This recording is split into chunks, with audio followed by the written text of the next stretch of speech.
Hey guys, so I know I kind of covered this one in my unboxing of Zenkaioh JuranGaon, but I wanted to give these two some proper loving and a decent review because I think this is the better pairing. As much as I love Majin, and to a lesser extent, Vroom's kind of a brick. Majin, while complicated, kind of, for her transformation, especially when you're doing it with no instructions for the first time. These two, I mean, also these were the first two that were introduced in the show. And I love their characters. They didn't get on well with each other at first. They completely clashed. I mean, Juran is sort of the old man of the group. He is obviously, as you can see here, based loosely on Kikai Sentai Zenkaiger, which I am actually doing the episode reviews as we speak. Gaon, well, obviously he is based on Gaoranger. Don't ask me to do the full title because I can't remember the full thing. But obviously both of these have their Power Rangers counterparts. In fact, I think all four of them do, so maybe it's one they could have actually done as Power Rangers, considering the main four, like Zords, would have been... I suppose they wouldn't have even needed to use the costumes. They could have done a lot of the monster fights separately and then just done the Zord stuffed giant. I thought of that, but yeah. It was a good series. It was the 45th season of Super Sentai, so it was an anniversary year, hence the nods to previous seasons. Obviously, Vroom was Majiranger, and Vroom, I think, was Bukenja or Goonja.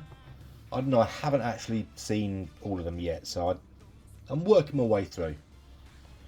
I mean, I've seen everything from Jetman to the first half of Hurricaneger, and then there's a gap of a few seasons, and then I'm 15 episodes into Goseiger, and I've seen from there all the way up to present. So boom boomja as I'm recording. Now, if I move Gaon to the back for the moment, each of these guys has a couple of different forms. So we have the original form, which is like they go giant and have a little fight like that. Now, Juran here has a sword and he has a shield. If you don't want to use the shield, you can just, well, the shield also folds in half, but you can just clip it away at the back, so that will clip on there if you don't want to use it. The sword, if you don't want to use that, well, you just chuck it away somewhere. Just make sure you remember where you chuck it, because you don't want to lose it. Now, transformation wise, the head for Juran kind of sticks out a little bit, which is a shame, because you basically just have to turn his head round. That's all you can do. But you take his waist and you break him in half. Bring it round like that, swing the legs over, and he will actually balance like that. Oops. Yeah, he'll balance like that. Put this back like that, put the other arm back, fold the shield in half. I can remember which way around it goes. I think I did it wrong last time. Yeah. Slide it. You've got a little notch just there. So this will slip in there.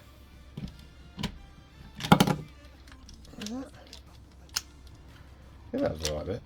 Yeah, that is the right bit. So I haven't had these very long. And yeah, you want to separate the legs a little bit. And there you have T-Rex mode. and the sword. You have a couple of little tabs just there, which this will clip into, if you get the angle right.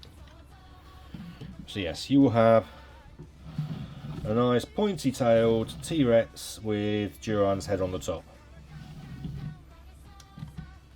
And you can even make him eat because he goes num num num num num num num num.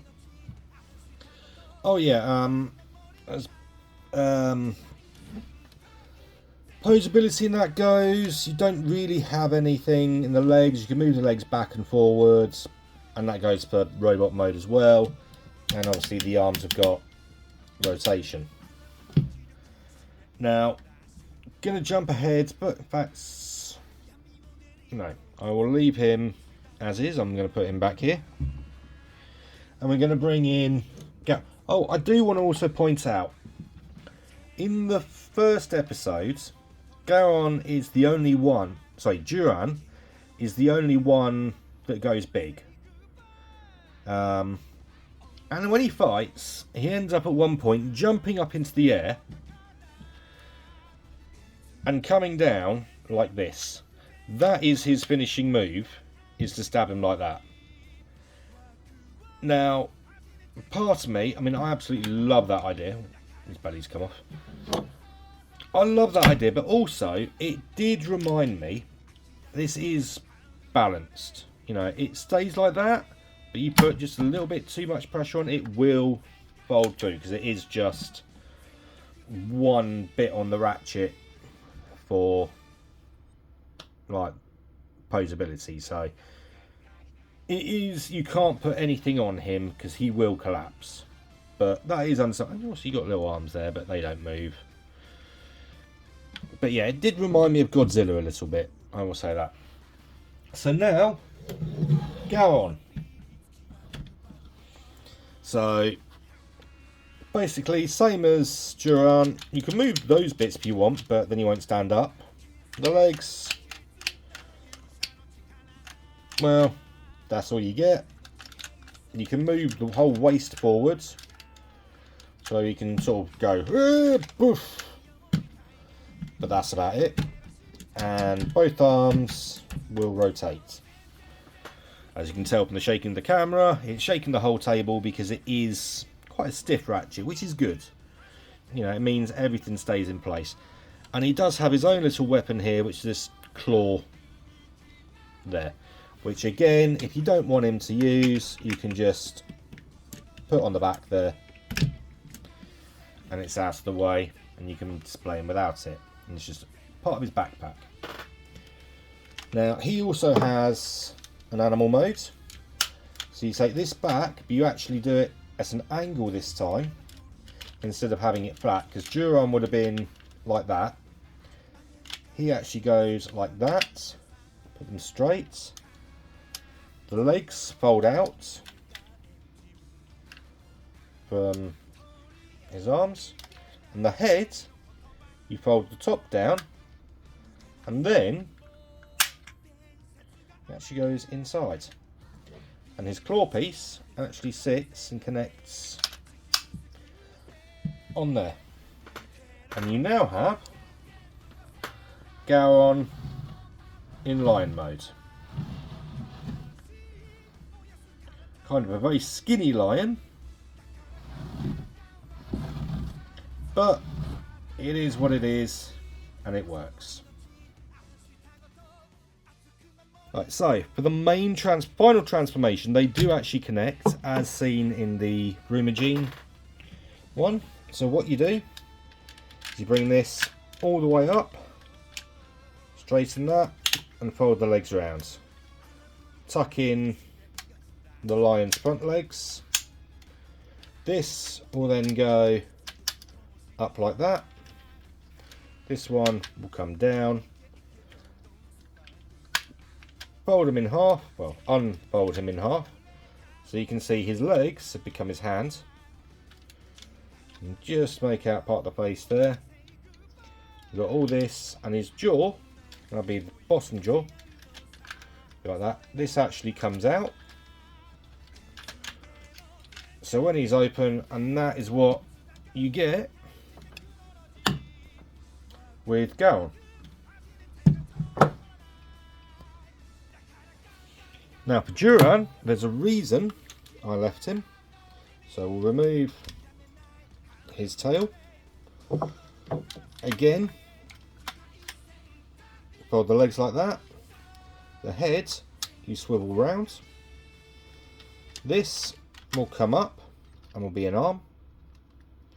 His jaw will come round, so you can see it's a foot there. And here's the brilliant part. As soon as I open him up, we'll get noise.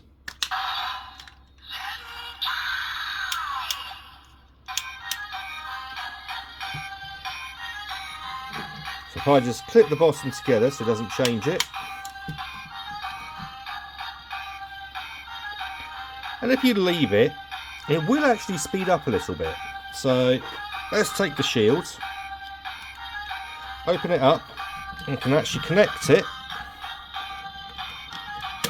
here. And the claws, you can do the same on the other side.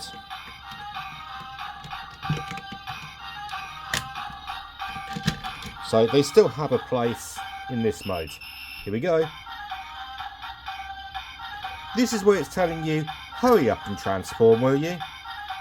So what we'll do is we'll transform it.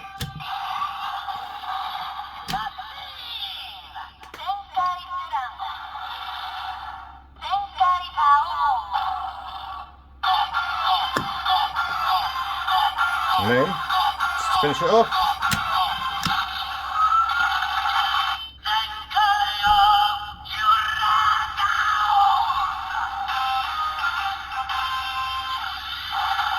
oh yeah.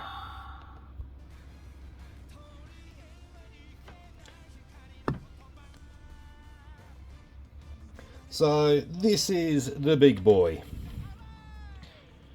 So if I just give him a little spin on the table. Obviously you do have Juran's head sticking out there, which is a little bit of a shame. You've got the feet there, which just, I don't know, they, oh, almost forgot. The tail has two connectors, so now he's got an even bigger sword. You've got the shiny bits, but this is what I mean though, this feels so much cleaner, this bit. I know it's like meant to be a lion and a T-Rex. There is a little bit of extension here, but it doesn't feel as jarring as the Vrumagene. That one felt more off to me. And also, as you probably guessed,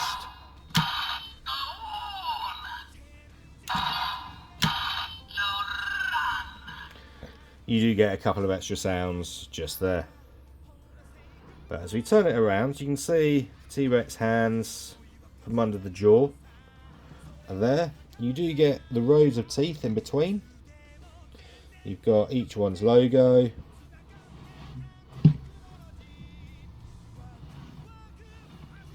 The back, the two arms at the back, they do sort of mesh together relatively well. You don't just go, oh look, there's the arms. It just seems to be there. It blends. I mean, it's black and yellow, but there's no real thing. It's just, yeah, Juran's heads.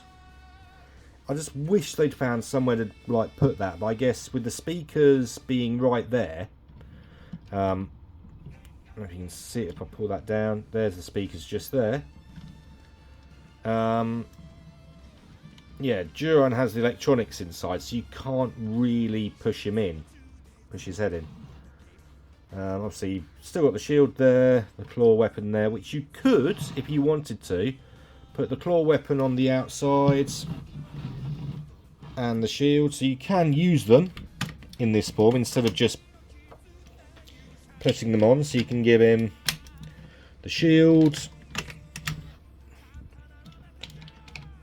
and the claws, so he's completely ready for action. No one's going to mess with this guy. And I like this one. I really like it. I mean, The legs don't move. I suppose you could say that's a knee joint, but then he's not going to stand. The arms will come out. Oops. They will rotate, although there is a little bit of stuff getting in the way from time to time. Like I say, that does have the two connectors, so when he's in robot mode and then when they're together. So it's all good. And it just looks beautiful. I do absolutely love this one. I do like Brumagine as well. I just find it very... I don't know. Aesthetically, it doesn't feel as good.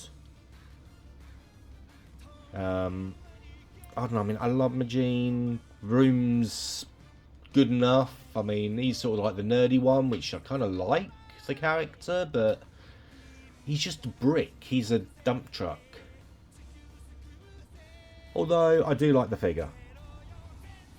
So, yeah. I do like it. Hopefully, at some point, I'll get some more bits from Zenkaiger just so I can put them all together.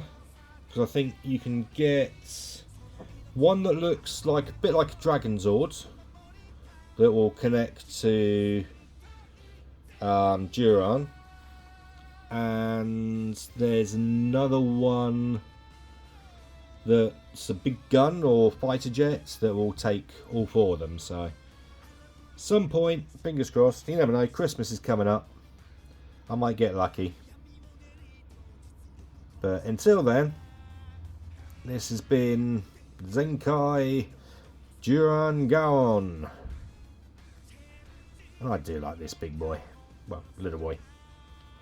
But it's a two Zord Megazord, as is Brumagine. So I think that's one of the smallest you can get, other than the one from Ninja Storm, like the secondary Megazord. So yeah, it's one of the smallest numbers, but it's been done before, and it is a nice nod to, I think, if you look at the helmet actually, see it on Juran, I did forget to mention this, you can just make out the number 16, and for this guy, if I do pull his head up, you can see, I did forget to mention this actually, there is a number 25 on his forehead. So there is the numbers for the series as well. His arm's off. It's only a flesh wound. There we go. It was only a flesh wound. He's back. And speaking of being back, I'll be back soon with another review. Next time.